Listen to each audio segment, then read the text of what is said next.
Assalamualaikum warahmatullahi wabarakatuh. Perkenalkan, nama saya Muhammad Ridho Rizwan dengan NIM D1A020337.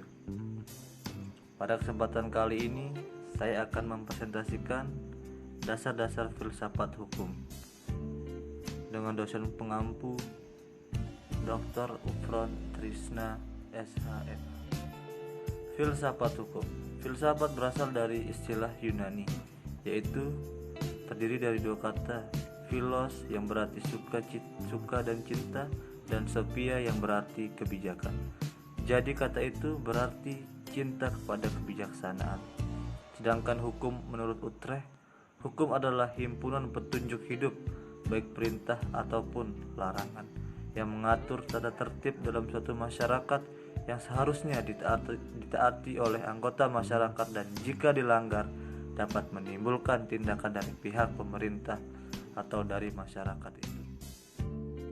Pengertian filsafat hukum pun ada berbagai pendapat, yaitu pertama merupakan ilmu, yang kedua bagian dari filsafat yang objeknya hukum, dan yang ketiga menyangkut hati nurani, dan sebagainya.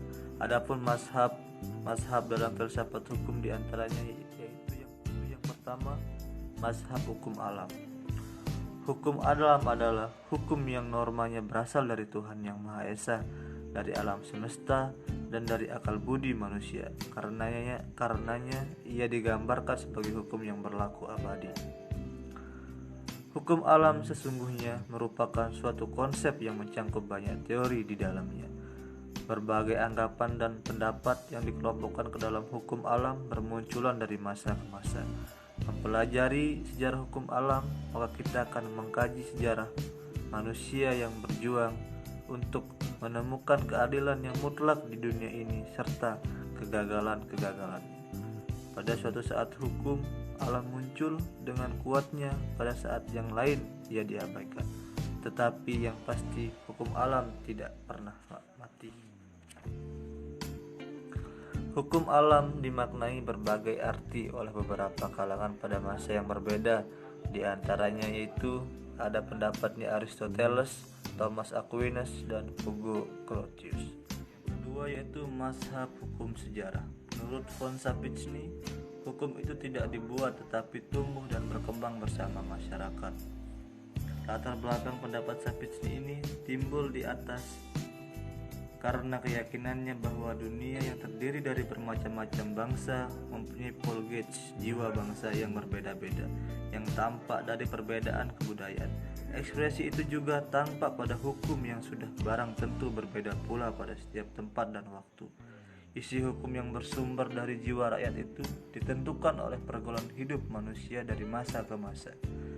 Hukum menurut pendapat von Sapitzny berkembang dari suatu masyarakat yang sederhana, yang pencerminannya tampak dalam tingkah laku semua individu kepada masyarakat yang modern dan kompleks, di mana kesadaran hukum rakyat itu tampak pada apa yang diucapkan oleh para ahli hukumnya. Pokok-pokok ajaran mazhab historis yang diuraikan von Sapitzny dan beberapa pengikutnya dapat disimpulkan sebagai berikut. Yang pertama, hukum ditemukan dan tidak dibuat. Pertumbuhan hukum pada dasarnya adalah proses yang tidak disadari dan organis. Yang kedua, oleh karena itu, perundang-undangan adalah kurang penting dibandingkan dengan adat kebiasaan. Yang ketiga, karena hukum berkembang dari hubungan-hubungan hukum yang mudah. Dan yang keempat, dipahami dalam masyarakat primitif ke hukum yang lebih kompleks dalam peradaban modern. Kesadaran hukum tidak dapat lebih lama lagi menonjolkan dirinya secara langsung, tetapi disajikan oleh para ahli hukum yang merumuskannya. Yang kelima, prinsip-prinsip bukan secara teknis, tetapi ahli hukum tetap merupakan suatu organ dari kesadaran umum, terikat pada tugas untuk memberikan bentuk pada apa yang ia temukan sebagai bahan mentah. Kesadaran umum ini tampaknya oleh Holton ditemukan sebagai kesadaran. Dan yang terakhir yaitu mazhab formalistis.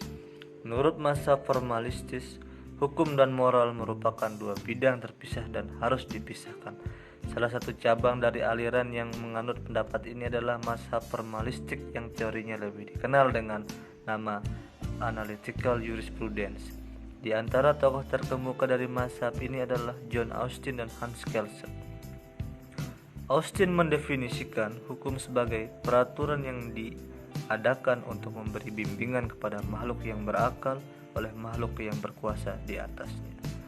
Hukum merupakan perintah dari mereka yang memegang kekuasaan tertinggi atau dari yang memegang kedaulatan. Austin menganggap hukum sebagai suatu sistem yang logis, tetap, dan bersifat tertutup. Menurut Austin, hukum yang sebenarnya mengandung 4 unsur. Yang pertama perintah, yang kedua sanksi, suatu yang buruk melekat pada perintah, dan yang ketiga kewajiban, dan yang terakhir kedaulatan. Ajaran Austin sama sekali tidak menyangkut kebaikan-kebaikan atau keburukan-keburukan hukum. Oleh karena penilaian tersebut dianggapnya sebagai persoalan yang berbeda di luar hukum. Walaupun Austin mengakui hukum alam atau moral yang mempengaruhi warga masyarakat, tetapi itu tidak penting bagi hukum. Hans Kelsen adalah tokoh mazhab formalistis yang terkenal dengan teori murni tentang hukum, the pure theory of law. Sistem hukum adalah suatu sistem pertanggaan dari kaidah-kaidah, di mana suatu kaidah hukum tertentu akan dapat dicari sumbernya pada kaidah hukum yang lebih tinggi derajatnya. Kaidah yang merupakan puncak dari sistem pertanggaan adalah kaidah dasar atau ground norm. Ground norm ini semacam bensin yang menggerakkan seluruh sistem hukum. Dialah yang menjadi dasar mengapa hukum harus dipatuhi. Mungkin hanya itu yang bisa saya paparkan pada presentasi malam hari ini. Kurang dan lebihnya mohon dimaafkan.